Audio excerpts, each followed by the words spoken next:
All right, I want to share my major cutting strategies, and I like to go very quickly.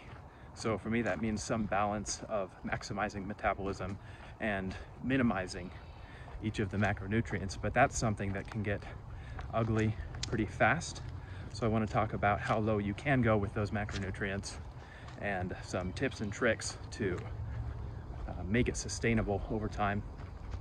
Protein, obviously I'm eating 1 gram per pound of body weight per day. For me, that's about 170 grams spaced evenly across 4 to 5 meals.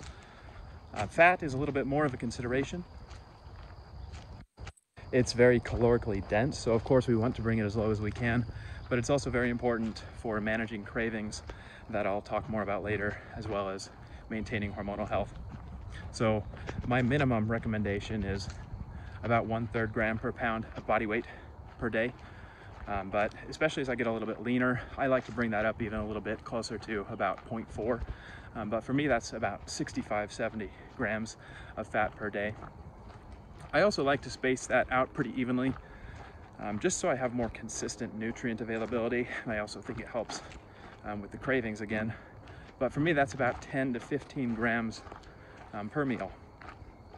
Carbohydrate is the only nutrient that's not necessary for the body, and it's not as calorically dense, so there's a little bit more flexibility as well. But it does have a big benefit in promoting performance and recovery, and muscle mass and muscular adaptation as well is going to be I like to consider it the primary driver of our metabolism and our caloric deficit. So using carbohydrate appropriately to support that, I think, is a net benefit to maximizing your weight loss over time. For me, what that means is a modest amount, about 50 grams of carbohydrate before my weight training, and then after my training, a moderate to high amount, about 100 to 150 grams carbohydrates to help attenuate muscle breakdown, replenish glycogen stores, and promote adaptation. I think, a lot of people throughout the day, typically what happens is they'll alternate between periods of fat synthesis after they've recently eaten, and then fat oxidation when they haven't eaten in a while. But avoiding carbohydrates when your muscles do not need energy is probably one of the best ways to accumulate more and more time in those phases of fat oxidation, right? Even if you're just doing light activity like this walk I'm on right now, or going to work, the only reason you would need carbohydrate is if you're just in dreadful condition. You should be able to mobilize fats for energy, and that's what we want to be relying on over time. All of those 3 macronutrients at those levels put me roughly at about 1,800 calories per day. My maintenance metabolism, just considering my weight training, is about 3,200, maybe 3,400. So that's already a massive deficit, almost half a pound a day. And that's not accounting for any extra activity like this walk or cardio that I might do. So regarding extra activity, obviously you see me walking right now, which is my go-to. It's something I utilize brutally when I'm really trying to cut weight.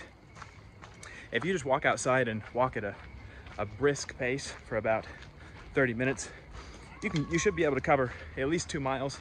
And then that's about, depending on your body weight, 200, 250 calories of extra deficit.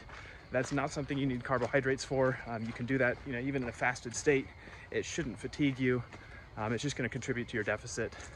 I honestly get very aggressive, and I frequently spend, in the evenings, I might spend about 2 hours walking, which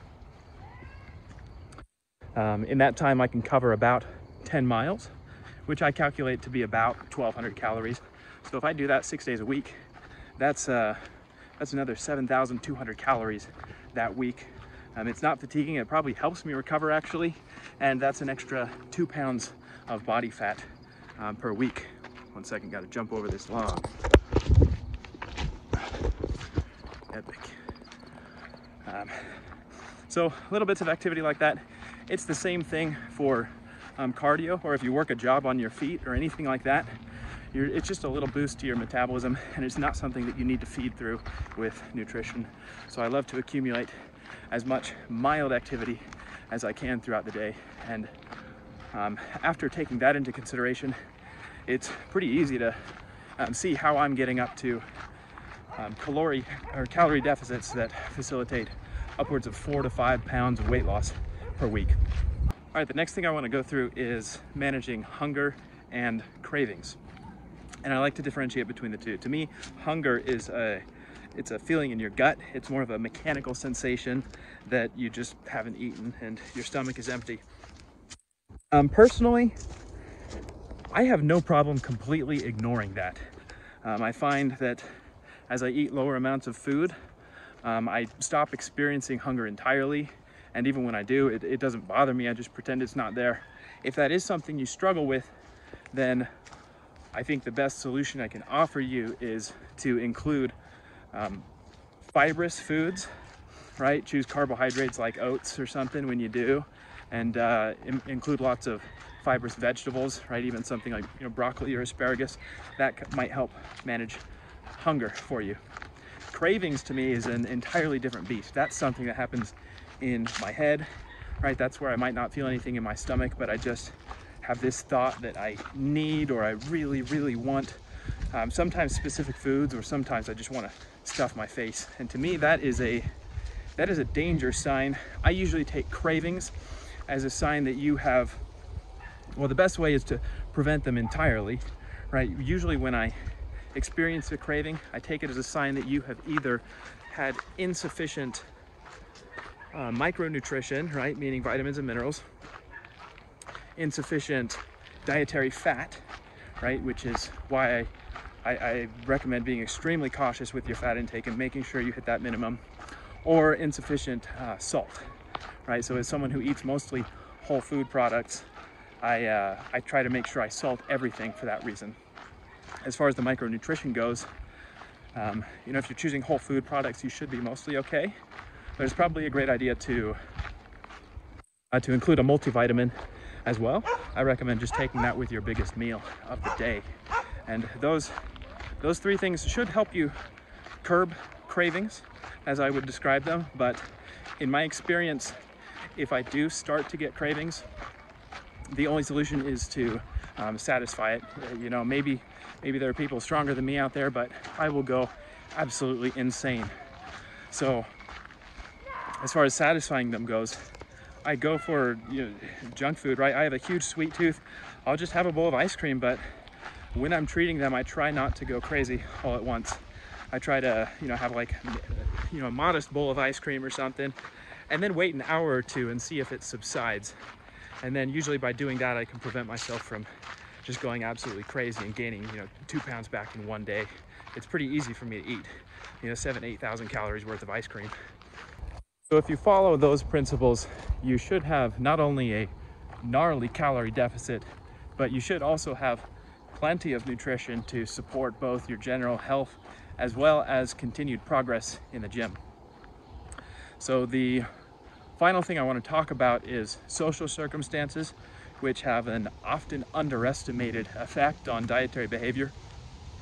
The first situation would be if you live with people and are regularly sharing meals with them, right? If it's just your wife, husband, boyfriend, girlfriend, kids, whatever, it can be really hard to make good food choices if they aren't on that same page as you. So my best advice in that situation is you have to have those conversations. You have to let them know what you're thinking about, what it is you're trying to do, and hopefully they'll be willing to support you. The other situation is if you're like me and you're single, but you're going out with friends, whether it's the weekend or whatever, most people, they don't share your dietary goals. They don't share your dietary preferences. So it can be really easy to just go out and eat an extra, 1,200 calories in cheese curds or whatever. So my personal approach to that is to let it happen, actually, right? So following all of these principles, I've got a deficit of, oftentimes over 10,000 calories a week.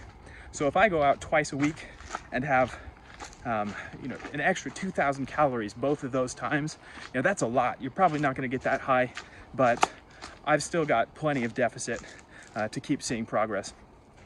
But like always, you have to think about how you want to approach it. I think it's worth it to be able to just relax, but at the same time, if you have a strict regimen outside of those situations, you just don't need to worry about it. So I think that covers everything.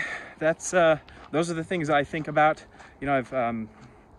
I've done a couple of big cuts, but I'm always managing my weight, and learning these principles is going to be, a lifelong skill if you develop the strategies and the knowledge to manipulate your weight at will. I highly recommend it. So I hope this was helpful. I hope you can try some of these. And as always, if you want any consultation or anything, you can just email me down below. But anyways, good luck everyone, and peace out.